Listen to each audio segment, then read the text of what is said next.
talk about Etsy SEO. Okay, guys, we are going to talk about Etsy SEO because you would not believe how many people have asked me just in the few weeks that I've gotten my channel back up and running about Etsy SEO in particular. So we're not going to go super in depth. If you're an Etsy SEO guru, this might not be the video for you because we're going to be going over some very, very basic things. However, if you're still new to this whole thing, this might be a video that you should definitely watch in its entirety. So let's start by saying, obviously, what is SEO?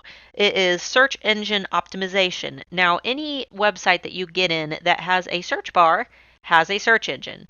And Etsy SEO is basically your ability to be found for the keywords that you select for your products. Right now, I'm on the page for Etsy's July 4th products that they're featuring, and obviously everything that is on this page is all of these sellers are using fantastic SEO because they are in a really good place right now. Kudos to them.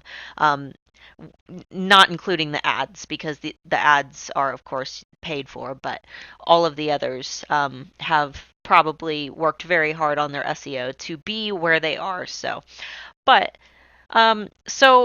going to go ahead and talk about the number one mistake that I see on Etsy, and something I'm asked pretty much daily is, okay, well, I've got all my products up and my pictures are pretty and everything looks great, but nothing's selling.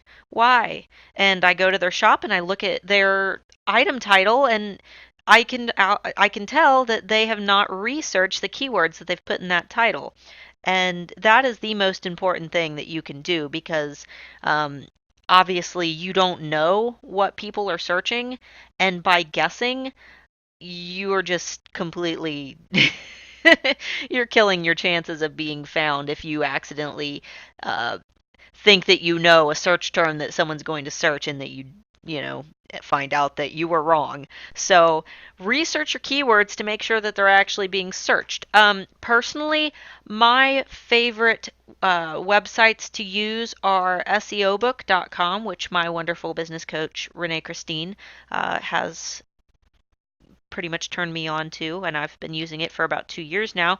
But a new favorite that I found is called SERPs.com, SERPS.com, and you're going to want to use their keyword tool.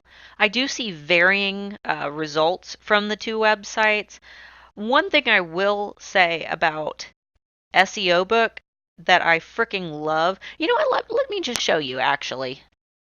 Okay, so I'm on SEO Book right now. You will notice that there are paid plans. Make sure that you don't pay for a plan because you don't need that. Just join free, and then you're going to go to Keyword Tool and say, let me think of something. Say that you sell, let's see, let me think of something. How about like a shell necklace, like a seashell necklace? Shell necklace. That sounds summery.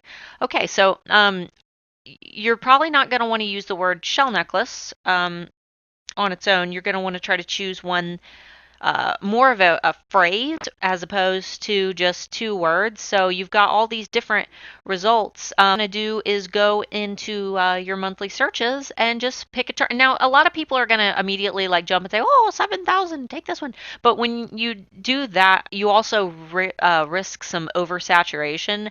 For example, I sell skeleton key necklaces, and I personally have dominated the term skeleton key necklaces in the past, but because it is such a saturated term, I often turn to less saturated terms to be found.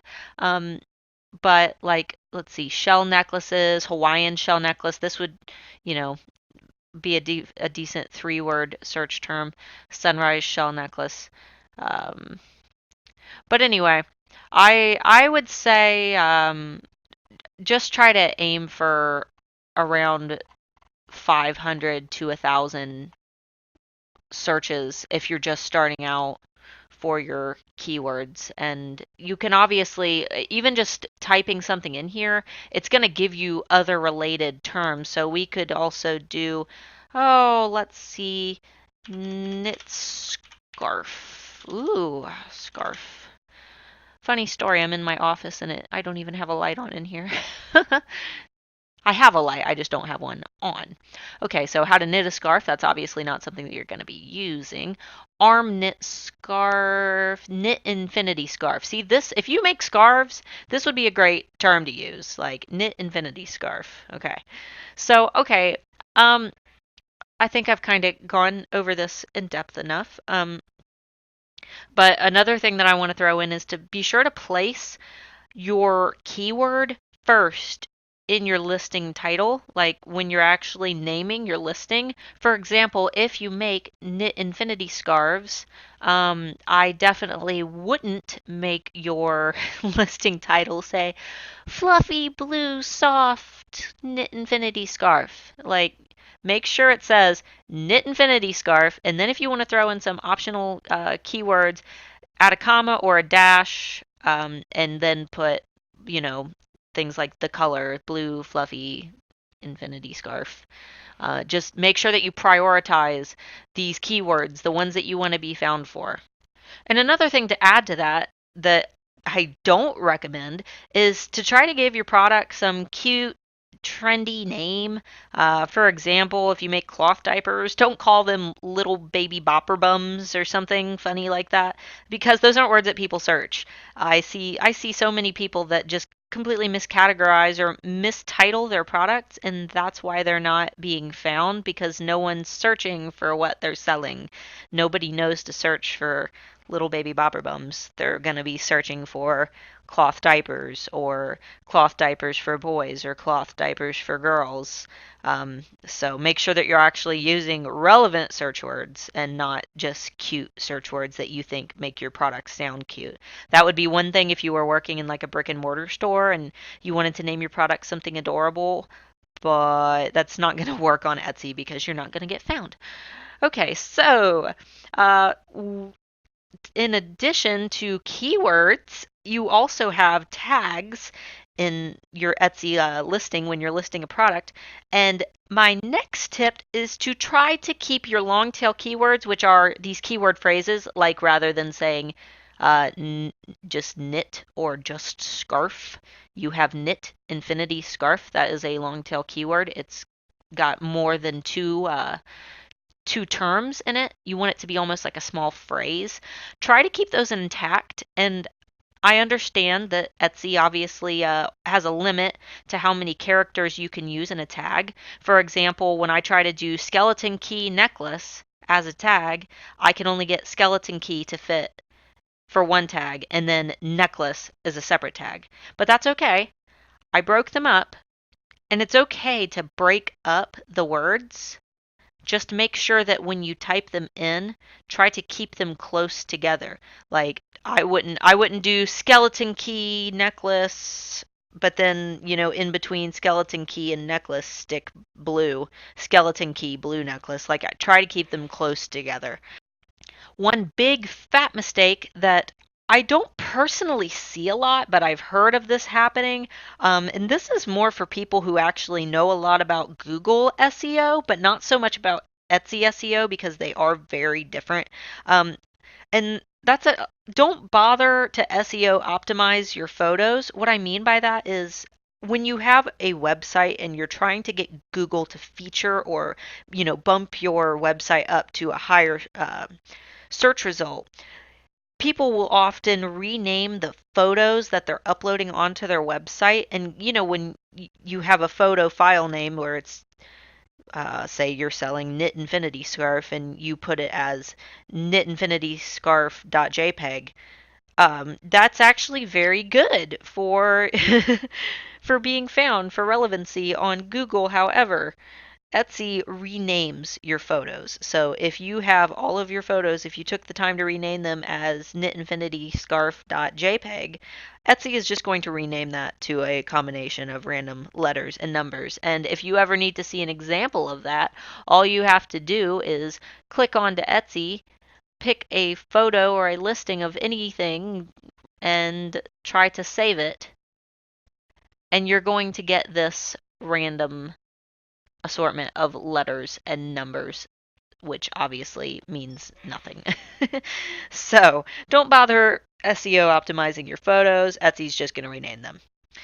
All right, so I have one last tip for SEO, and this is another one that I don't see people make this mistake on purpose, and it kind of seems like a duh type moment, but a lot of people don't relist or try to remake or promote items that are selling.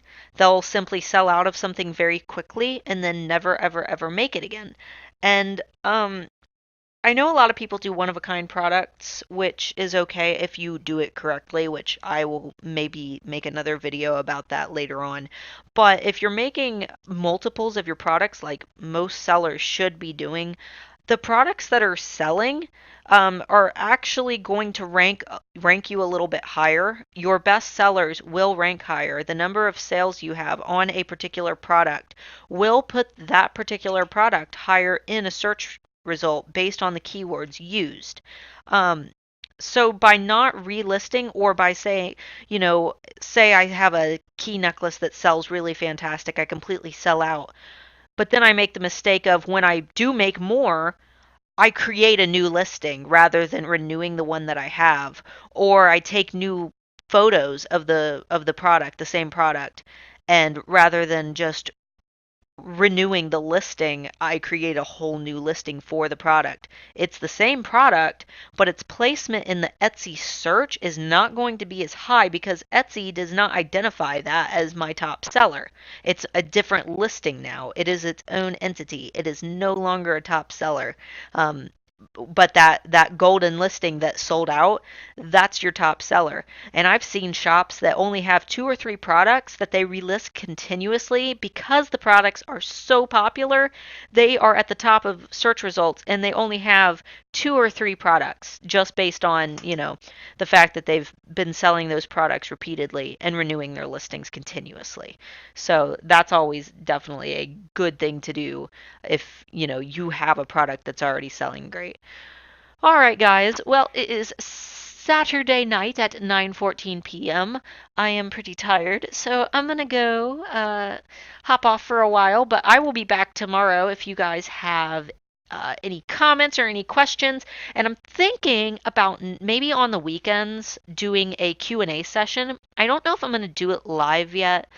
Um, Only because I don't have that many subscribers and it's going to be really hard to catch you guys at the right time. So what I'm thinking is maybe if you guys start submitting questions on my uploads, rather than answering them in the comments, I might go ahead and hold off on answering them and save them for the weekend and begin answering them. I've also decided after a lot of people asked me to continue my idea of doing shop reviews. I will be continuing doing shop reviews throughout the week. Along with my usual uploads. So if you are interested in having your shop reviewed, you can leave that in the comments as well. I will not be able to get to all of them, and I truly do apologize, but there are so many people asking me for shop reviews. So I'm going to do as many as I can.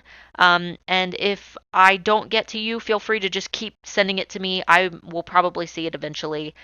Sometimes things just get buried. So, oh, and one last thing. I say this probably at the end of every video, but I want to make sure that if you're new that you got the message. Obviously subscribe to my channel if you want more Etsy tips, and what everyone's sick of hearing, I just released a free ebook for my followers covering how to gain a fanatical following on Facebook. So far, we have got almost 200 people who have downloaded my free ebook, who are using it, who have said that it is working, and I am just so happy that you guys are benefiting from it. And these are the people who sign up for my Handmade Alpha Club, which is where I send all of my Etsy tips, freebies, and goodies.